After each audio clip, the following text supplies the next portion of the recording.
देखिए आज हम लोग प्रीवियस ईयर देखने वाले हैं किसका। प्रीवियस ईयर यूपीएससी संघ लोक सेवा आयोग आईएएस प्रीलिम्स 28 ईयर्स का chapter wise topic wise solve paper 1995 से 2022 तक है, उसी को है। फर्स्ट चैप्टर से स्टार्ट करेंगे टॉपिक।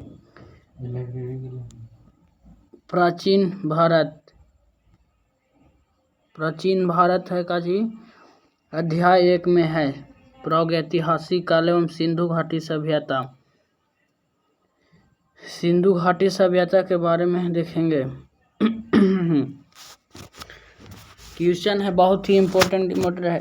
पहला है निम्नलिखित पासुओं में से किस एक का हड़प्पा संस्कृति में मिली मोहरों और टेराकोटा कला आकृतियों। पहला निम्नलिखित पासुओं में से किस एक का हड़प्पा संस्कृति में मिली मोहरों और टेराकोटा कला आकृतियों का निरूपण नहीं हुआ था। 2001 में यूपीएससी में पूछा हुआ 2001 में पूछा हुआ है। 2001 में क्वेश्चन पूछा हुआ है कि निम्नलिखित पासुओं में से किस एक है का हड़प्पा संस्कृति में मिली मोहरों और टेराकोटा कलाकृतियों में निरूपण नहीं हुआ था। तो किसका ऑप्शन में दिया है गाय, हाथी, बाघ है, गेंडा। तो किसका निरूपण नहीं हुआ था, तो गाय का निरूपण नहीं हुआ था। उत्तर ए में दिया हुआ है क्या चीज कि गाय का निरूपण नहीं हुआ था। और बाकी कच्ची के उसके हुआ था, तो हाथी के हुआ था, बाघ के हुआ था, गेंडा के हुआ था हड़प्पा संस्कृति में। यहाँ व्याख्या में दिया हुआ है कि हड़प्पा संस्कृति में मिली मोहरों और टेराकोटा कलाकृतियों में गाय का निरूपण नहीं हुआ था। किसका निरूपण नहीं होता था, गाय का निरूपण नहीं हुआ था। इसमें करा कि इसमें हाथी था, बाघ था एवं गैंडे आदि पशुओं कलाकृतियां हैं। हड़प्पा की मोहरों पर सबसे अधिक एक श्रृंग पशु का निरूपण मिलता है, जबकि गाय का जी था, तो गाय आर्यों का पूजनीय पशु था। इसे अघन्य न मारे जाने वाले पशु की श्रेणी में रखा गया था। तो क्या चीज नहीं मिला था, तो गाय का नहीं मिलता है का जी सिंधु घाटी सभ्यता में कलाकृति में गाय का निरूपण नहीं हुआ था। बाकी हाथी के है, बाघ के हुआ था और गाय के हुआ था। तो और एक गाय को क्या कहा गया है, तो गाय को अधन्य माना गया है, जो आर्य का पूजनीय पशु था। किसका, आर्यों कहाँ से आया था, तो आर्यों मध्य एशिया से आया था। कहाँ से आया था, तो आर्य मध्य एशिया से आया था। अब देखिएगा क्वेश्चन नंबर 2 कहता है कि सुमेलित कीजिए, मैच द फॉलोइंग। सुमेलित कीजिए, मैच करना है दूसरा क्वेश्चन को। तो पहला में है सूची 1 में और सूची 2 में है प्राचीन स्थल है लोथल। फिर पुरातात्विक खोज सूची 2 में है पुरातात्विक खोज, पहला में है प्राचीन स्थल है।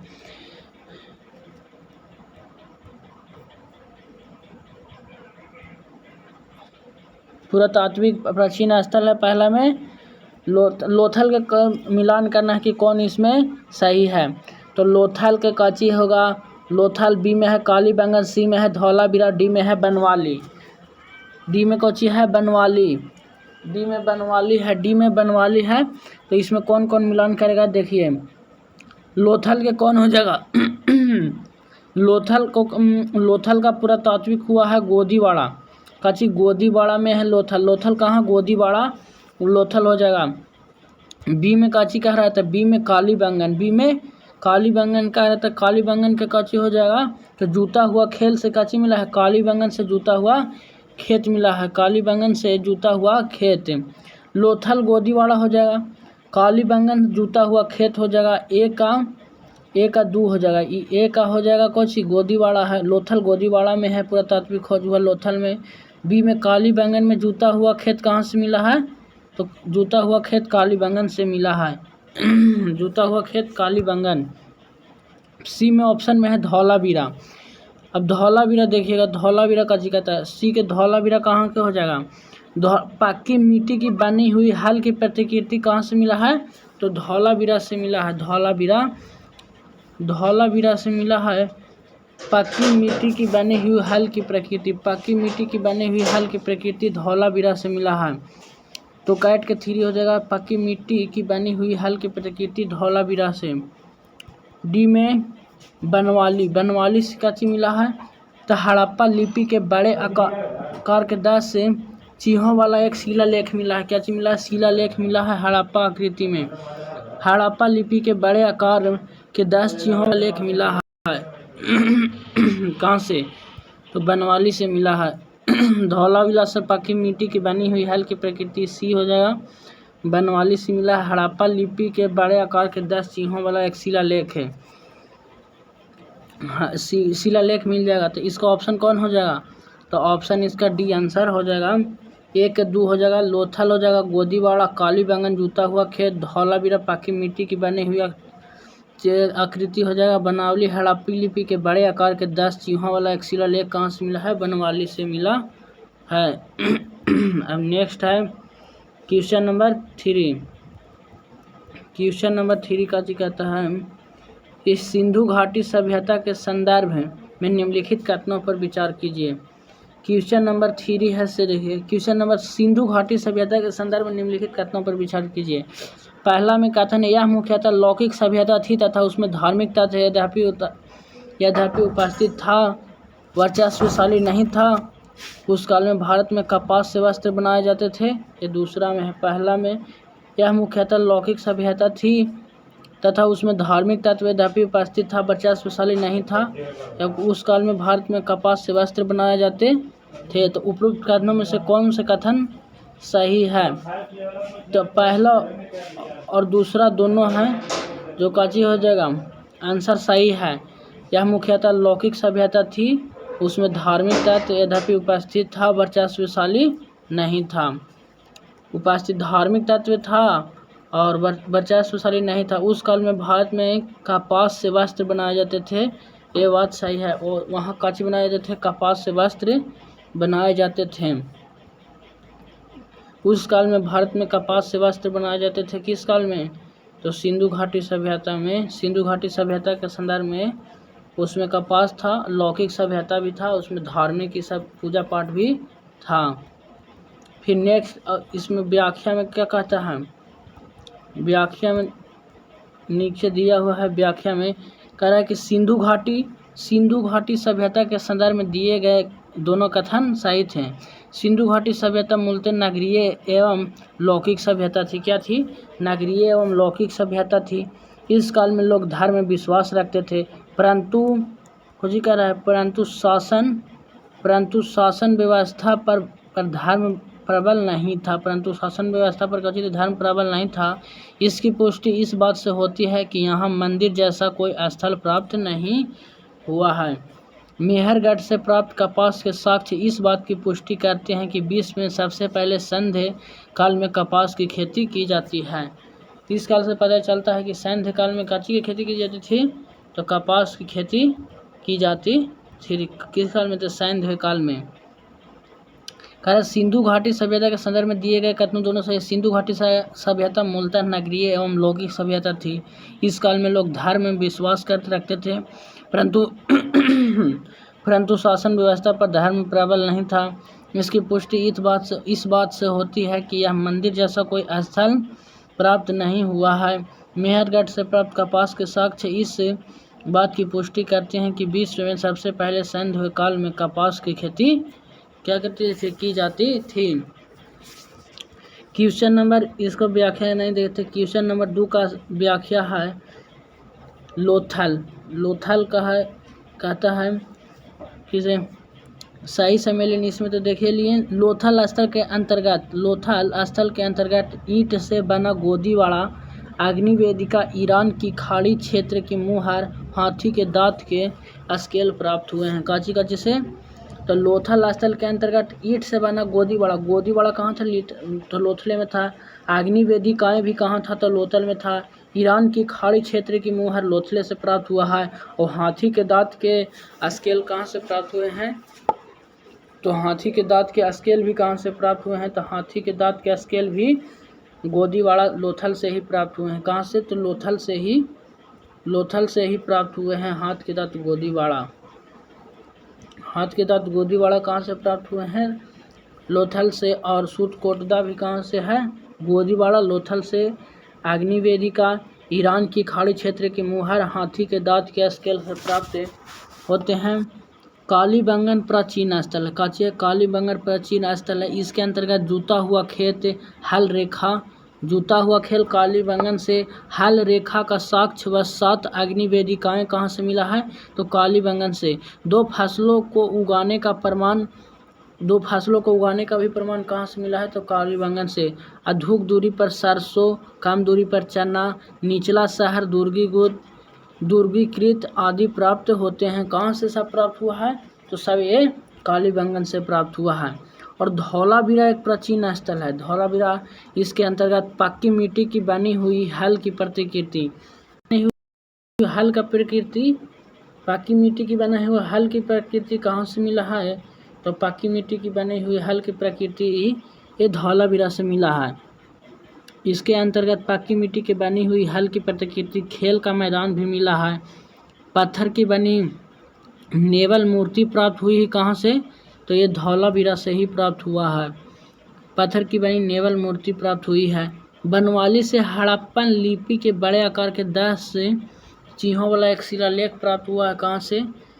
तो ये बनवाली से प्राप्त हुआ है। शिलालेख कहाँ से प्राप्त हुआ है? तो बनवाली से प्राप्त हुआ है। धौलावीरा से बनी हुई हल कहाँ से मिला है? तो धौलावीरा से मिला है।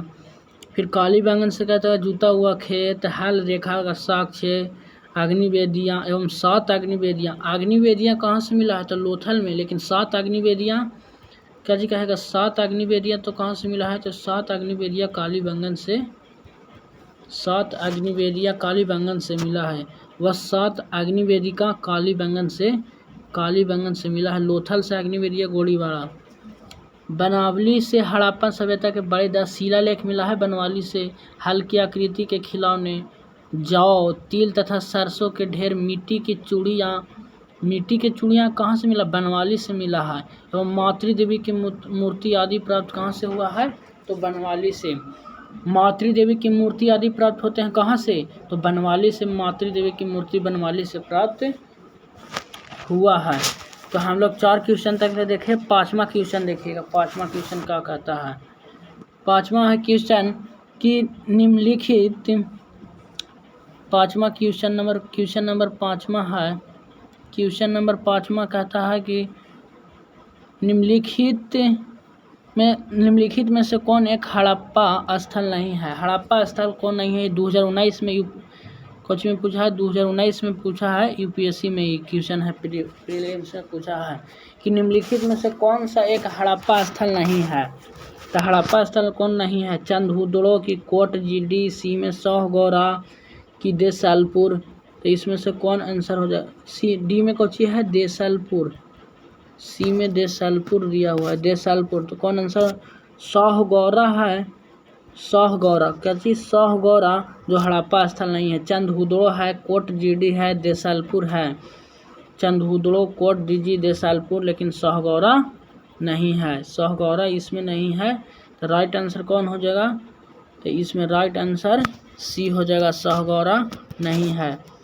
सौहगौरा इसमें नहीं है। हड़प्पा स्थल नहीं है। देसालपुर है, कोट डीजी है, चंदहुदड़ो है। ई नहीं है। तो इसीलिए सी आंसर हो जाए। कह रहा है कि नहीं स्थल है, तो ऑप्शन सी।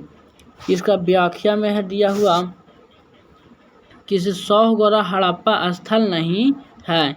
यह वर्तमान में उत्तर प्रदेश राज्य के गोरखपुर जिले, कहाँ? उत्तर प्रदेश राज्य के गोरखपुर जिले में स्थित भारतीय लेखन कला की प्राचीनता को प्रमाणित करने वाला ताम्र लेख है, जिसकी लिपि ब्राह्मणी एवं भाषा प्राकृत है, जो मौर्य शासक अशोक से संबंधित है। किससे संबंधित है? तो मौर्य शासक अशोक से संबंधित है। यह वर्तमान में उत्तर प्रदेश राज्य के गोरखपुर जिले में स्थित भारतीय लेखन कला की प्राचीनतम को प्रमाणित करता है व करने वाला ताम्र प्रश्न है, जिसकी लिपि ब्राह्मणी एवं भाषा प्राकृत है, जो मौर्य शासक अशोक से संबंधित है। मौर्य शासक किससे संबंधित है? तो अशोक से। तो इसमें कौन नहीं हो जाएगा? सौहगौरा नहीं संबंधित है स्थल। सौहगौरा नहीं हो जाएगा। फिर नेक्स्ट है इसका क्वेश्चन नंबर 6। क्वेश्चन नंबर 6, ये कह रहा है कि इसमें अकाल के दुर्भिक्ष के समय इसमें अकाल व दुर्भिक्ष के समय जनता के उपयोग के लिए अन्न के 3 कोष्ठाधार बनाने का प्रमाण मिला है। कितना? 3 गो। जबकि चंदहुदड़ो, कोट दीजी और देसालपुर तीनों हड़प्पा स्थल में शामिल हैं। 3 कोषागार बनाने का प्रयोग मिला है। दुर्भिक्ष के समय में उपयोग किए अन्न के 3 कोष्ठागार मिला है। कहाँ में से मिला है? शाहगौरा से प्राप्त हुआ है। जबकि कौन कौन कहता है कि चंदहुदड़ो, कोट दीजी और देसालपुर तीनों हड़प्पा स्थल में शामिल है। चंदहुदड़ो और कोट दीजी पाकिस्तान के सिंध प्रांत में स्थित है। कहाँ? चंदहुदड़ो और कोट दीजी सिंध प्रांत में स्थित है तथा चंदहुदड़ो नामक स्थल का उत्खनन कब हुआ था? तो 1931 ईस्वी में हुआ था। एमजी मजूमदार द्वारा कोट दीजी नामक स्थल का मजूमदार द्वारा किसका? कोट दीजी स्थल का उत्खनन वर्ष 1900 कितना है? तो 1935 ईस्वी है। कितना दिया हुआ है? 1935 ईस्वी दिया हुआ है। जो चंदहुदड़ो नामक स्थल का उत्खनन वर्ष 1931 में एमजी मजूमदार द्वारा कोट दीजी नामक स्थल का उत्खनन 1935। चंदहुदड़ो का उत्खनन 1931 में हुआ एवं कोट दीजी नामक स्थल का उत्खनन 1935 में हुआ। फिर नेक्स्ट कह रहा है में हुआ 1931 में हुआ। 1935 में धुरिये द्वारा कराया गया था। किसके द्वारा? धुरिये द्वारा। और एम मजूमदार द्वारा चंदहुदड़ो को जबकि कोट दीजी को धुरिये द्वारा किया गया। एक चंदहुदड़ो और कोट दीजी कहाँ है? तो पाकिस्तान के सिंध प्रांत में स्थित है। देसालपुर 1963-64 में भारत में गुजरात राज्य के कच्छ प्रदेश में स्थित है। गुजरात राज्य के कच्छ प्रदेश में क्या चीज स्थित है? गुजरात राज्य प्रदेश से गुजरात पक्ष के कच्छ में स्थित है काची? देसालपुर। फिर नेक्स्ट है क्वेश्चन नंबर 6। क्वेश्चन नंबर 6 है तो 6 नंबर क्वेश्चन बहुत ही इम्पोर्टेंट है। जो क्या कह रहा है काची? जो 2021 में एकदम रिसेंटली 2021 में पूछा गया है। निम्नलिखित में से क्वेश्चन नंबर 6 कह रहा है कि निम्नलिखित में से कौन सा प्राचीन नगर अपने उन्नत जल संचयन और प्रबंधन प्रणाली के लिए सुप्रसिद्ध है? जहां बांधों की श्रृंखला का निर्माण किया गया था और समन जलाशयों में नहर के माध्यम से जल को प्रवाहित किया जाता है। जलाशयों में नहर के माध्यम से जल को प्रवाहित किया जाता है।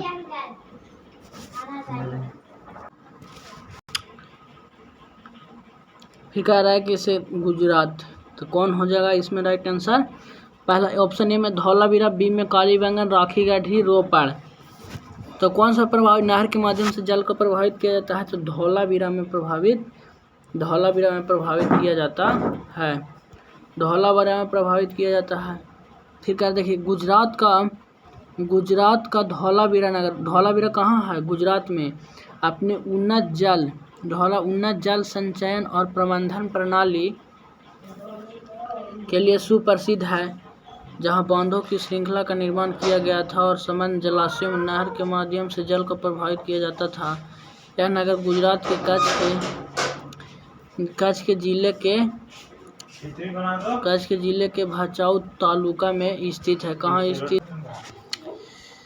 तो कोची हो जाएगा? जहां बांधों की श्रृंखला का निर्माण किया गया था और समन जलाशयों के नहर के माध्यम से जल को प्रवाहित किया जाता था। यह नगर गुजरात के कच्छ रण में भचाऊ तालुका में स्थित है। वर्ष 1967-68 में धौलावीरा नगर की खोज जेपी जोशी द्वारा की गई थी, लेकिन इसका विस्तृत उत्खनन